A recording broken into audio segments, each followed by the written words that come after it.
दिल्लीतील स्फोट प्रकरणातील सर्वात महत्त्वाची अपडेट, आणखी 2 डॉक्टर आरोपींना पोलिसांनी अटक केली आणि या स्फोटाचं पुन्हा एकदा पुलवामाशी कनेक्शन समोर आले।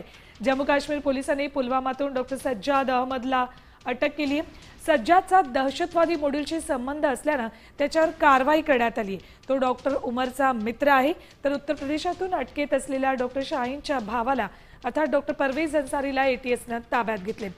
फरीदाबादमध्ये सापडलेला शस्त्रसाठा हा परवेजच्या गाडीतून जप्त केला होता।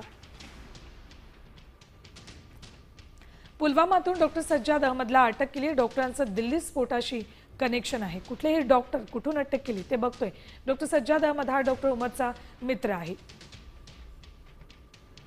दहशतवादी मॉड्यूलशी डॉक्टर सज्जाद मालाचा संबंध आहे। यूपी एटीएस कडून डॉक्टर परवेज अन्सारीला अटक केली आहे।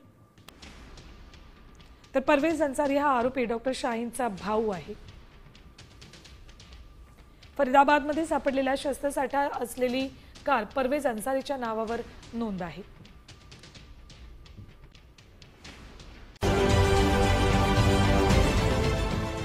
देश विदेशातील प्रत्येक घडामोडींचे लाईव्ह अपडेट मिळवण्यासाठी आता साम टीव्हीच्या सर्व सोशल मीडिया प्लॅटफॉर्मला लाईक, फॉलो आणि सबस्क्राइब करा। तसंच सर्व नोटिफिकेशनसाठी बेल आयकॉन प्रेस करायला विसरू नका।